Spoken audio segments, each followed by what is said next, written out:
Olá pessoal, eu sou Alexandre Costa Moraes, eu sou advogado empresarialista. No vídeo de hoje vamos falar sobre a segunda fase da OAB 40, mais especificamente sobre a área de direito empresarial, que é a área que interessa aqui pra gente. Não sei se vocês sabem, mas eu fiz a minha segunda fase em empresarial e toda vez que eu vou ler, analisar essas peças práticas, sempre me dá uma nostalgia muito boa. Então, gente, infelizmente eu não tive tempo de analisar mais profundamente essa prova. É a primeira vez que eu vou ler aqui com vocês, mas eu acho que vai ser importante porque eu vou dar dicas enquanto eu leio, vou mostrar a forma que eu leio, vou ver se foi injusta, vou ver se foi tranquila a prova. Então vamos ler aqui, se atentar somente neste vídeo sobre a peça prática profissional, para o vídeo não ficar muito grande. Então vamos ler aqui a peça prática. O Banco de Belém S.A. ajuizou a ação de execução por quantia certa em face de Bragança, Capanema, Sapucaia e Companhia Limitada, e seu sócio majoritário, senhor Eliseu Capanema. Gente, na OAB, lembrando que o que eu vou falar aqui serve para empresarial, embora algumas coisas sirvam também para as outras áreas, mas eu vou alertar vocês aqui que minha intenção é falar especificamente sobre direito empresarial. Mas quem quiser pegar alguma coisa também de outras áreas, pode ficar à vontade. Primeira coisa aqui que eu vou destacar é que todos os tópicos da OAB, todos os parágrafos da peça prática profissional da OAB são muito importantes. Acho que nunca, ou quase nunca, um parágrafo da peça prática profissional da OAB vai ser em vão. Todo parágrafo você tem que analisar alguma coisa. Se você não tirou nada de proveitoso, é porque talvez você precise ler novamente o parágrafo. Nesse parágrafo aqui, a coisa mais importante que podemos ver é que já há uma ação de execução por quantia certa. Ou seja, já há um processo em andamento, já há um processo em andamento. De início aqui, podemos dizer que talvez a peça não cobre uma ação inicial, não cobre uma petição inicial. Então já dá para eliminar muitas petições aqui. Mas é importante continuarmos lendo para termos noção se realmente é isso. Porque eu lembro que no exame 37 teve a peça prática profissional, ela sempre, no enunciado inteiro, dirigia o candidato para uma petição e no final, por causa de algumas frases, o que eles cobraram foi outra ação, foi uma ação de falência.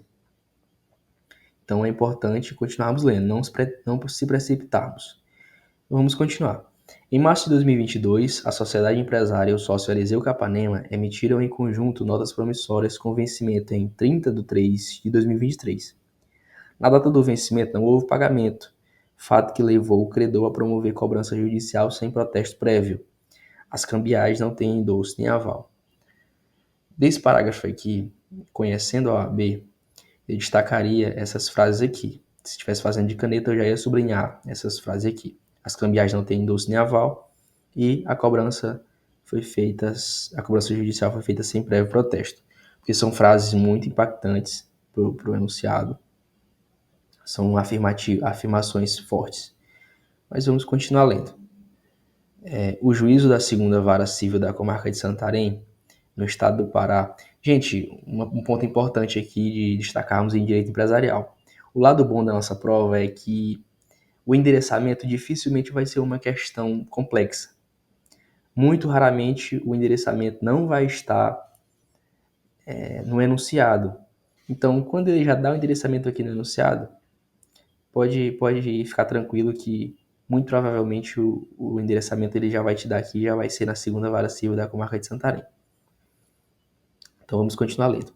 Determinou a penhora de bens dos devedores para garantir a execução, sendo que também foi penhorado o imóvel comercial de propriedade do senhor Domingos Chaves, sócio minoritário da sociedade, que não contraiu a dívida e não exerce a administração.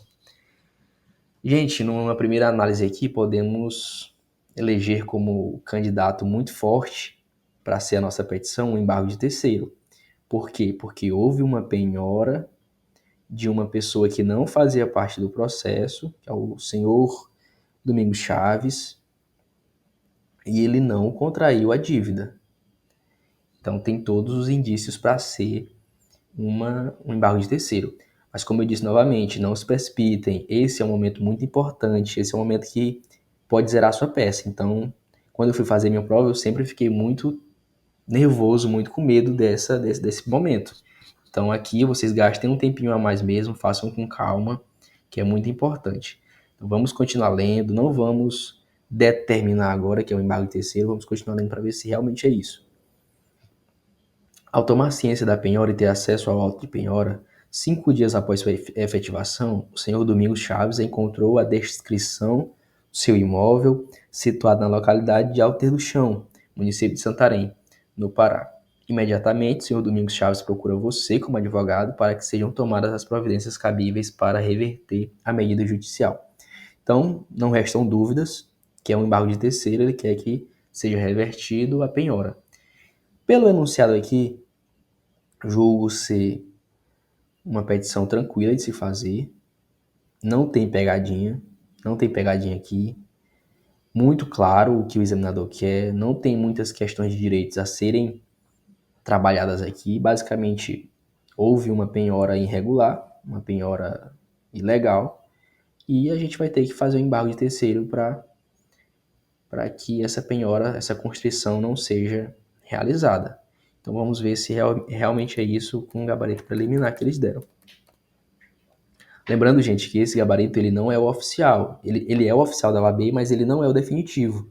Então, ele pode ser modificado ainda. Então, se você fez a calculadora, usou as calculadoras aí dos sites, não teve a nota alcançada, o objetivo, seu objetivo não foi alcançado, não se desesperem, né? Que pode ter alguma modificação. Então, aqui vamos ver. A questão tem por finalidade verificar o conhecimento do examinando sobre o cabimento da ação de embargo de terceiro. Realmente é um embargo de terceiro. Muito claro, não tinha muita dúvida sobre isso. Para defender o direito da propriedade do proprietário do imóvel comercial apreendido por ato de constrição judicial, penhora, não sendo ele parte no processo, como a gente já havia falado. Portanto, com fundamento no artigo 774, caput, e parágrafo 1º do CPC, a peça processual adequada é a petição inicial da ação de embargo de terceiro. Gente, essa ação de embargo de terceiro ela já vinha sendo cogitada há muito tempo. Desde quando eu fui fazer a minha segunda fase empresarial, já era uma aposta muito forte. Então, finalmente caiu o embargo de terceiro. É uma ação muito tranquilinha, porque tem artigos muito específicos ali dentro do CPC. Então, vamos ver aqui o endereçamento, que é uma ação de embargo de terceiro, processada perante o juiz que ordenou a constrição, no caso, o juiz da segunda vara civil. Como eu falei antes, ele já deu no enunciado, então muito dificilmente em empresarial a comarca que eles dão e a vara muito dificilmente não vai ser aqui a cobrada no endereçamento da petição. Então o endereçamento aqui já vimos, a qualificação das partes muito tranquilo também. O autor vai ser o Domingos Chaves, porque ele que tem seu imóvel penhorado, né? O réu vai ser o Banco de Belém S.A., vai ser representado pelo seu diretor. Gente, um ponto aqui é até para vocês aprenderem também. Quando a gente vai qualificar, quando é uma sociedade anônima na qualificação, o representante vai ser o diretor.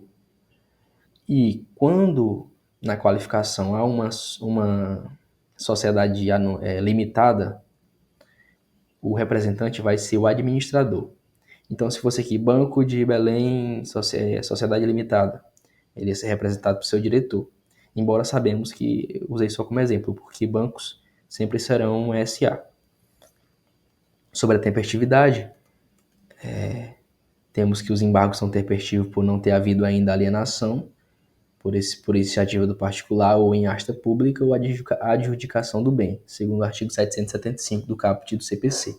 Uma coisa muito importante também para analisarmos em direito empresarial é que os artigos geralmente vão estar pertinho um do outro. Você repara aqui, artigo 776 do CPC, artigo 774 do CPC, artigo 775 do CPC. Esse é um lado muito bom do direito empresarial. Os artigos geralmente vão estar pertinho. Esse raciocínio serve para a petição e serve também para as questões de empresarial.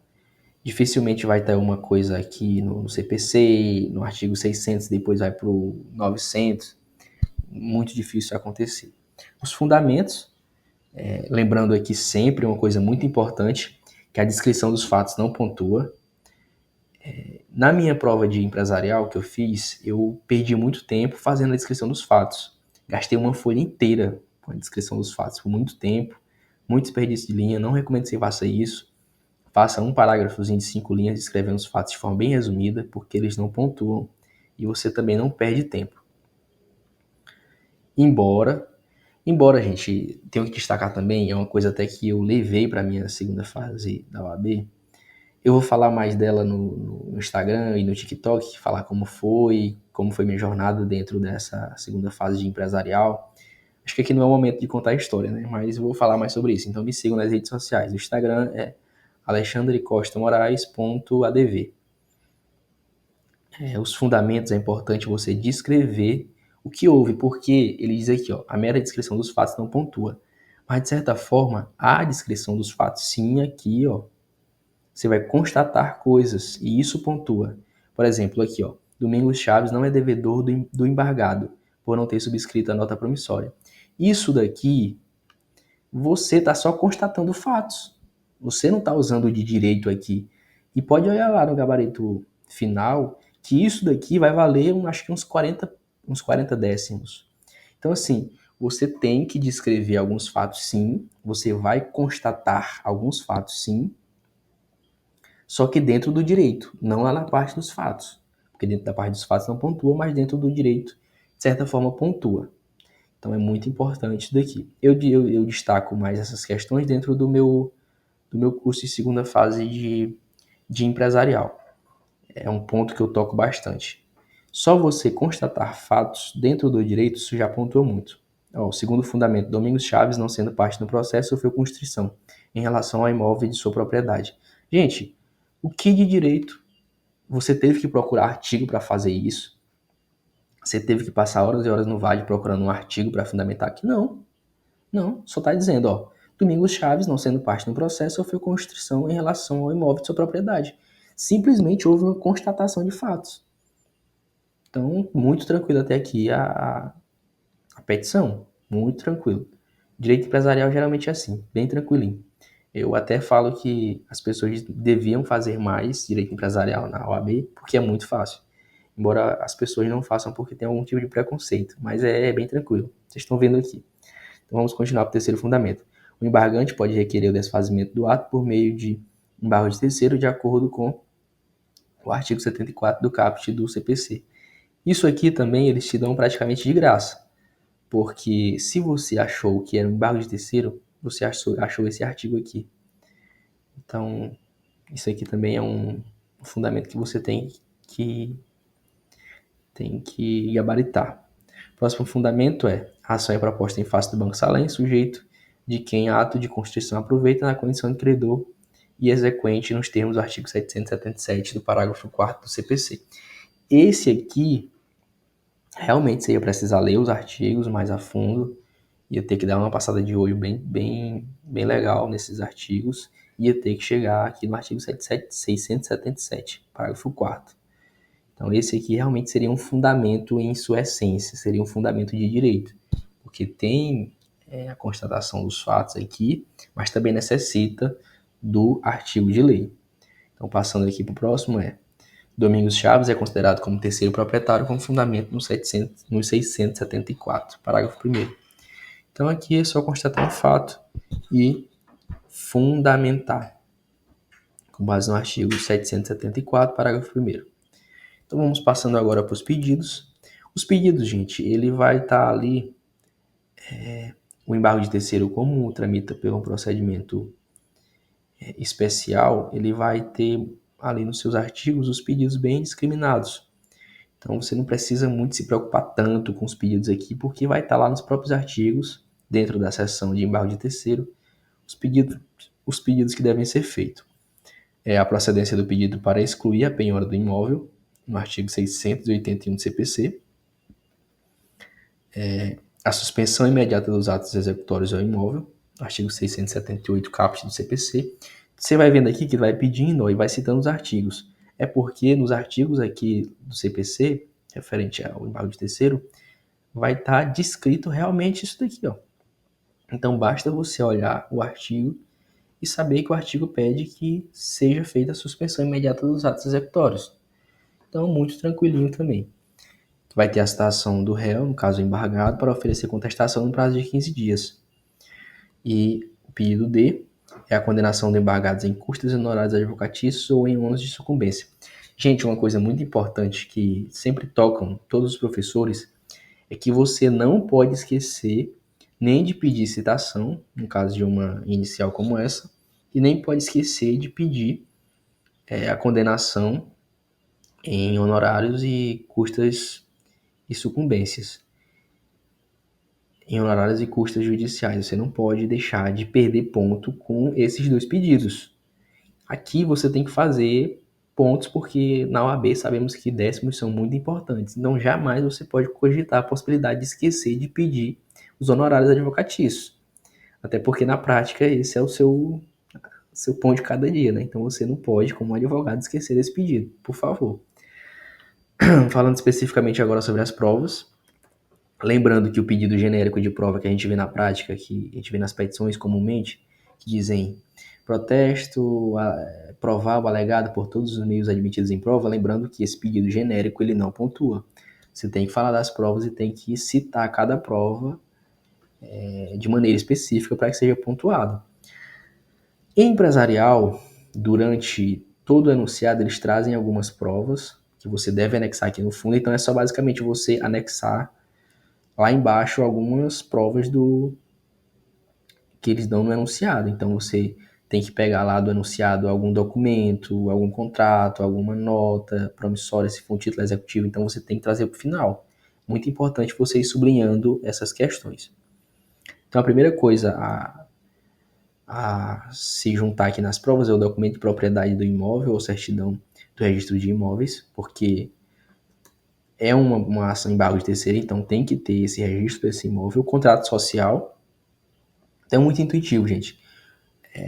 Em empresarial, por via das dúvidas, sempre coloquem aqui o contrato social, o CNPJ da empresa, porque 90% das ações iniciais vão pedir esse contrato social ou esse CNPJ. Então, para você não errar, é melhor anexar logo. Lembrando que a OAB não te penaliza pelo excesso. Ela só olha porque tu não colocou. Então, tá na dúvida, coloca, porque ela não vai te tirar pontos por ter errado por excesso. O auto de penhoras, tem que colocar aqui também, muito intuitivo. Os protestos, né, pela apresentação de outros documentos, o rol de testemunhas, menção do valor da causa, que é muito importante também, são pontos importantes, você não pode perder. E o fechamento, indicando local, data, OAB e advogado. Então, gente, constato aqui que essa peça prática profissional da OAB, do exame 40, foi tranquila, foi tranquila. Não teve pegadinha, foi bem direta. Então, foi uma prova bem legal. Espero que vocês tenham passado. Espero que vocês recebam a vermelhinha de vocês, é um momento muito importante. E espero que tenham ido bem. Eu sou Alexandre Costa Moraes e esse foi mais um vídeo sobre direito empresarial.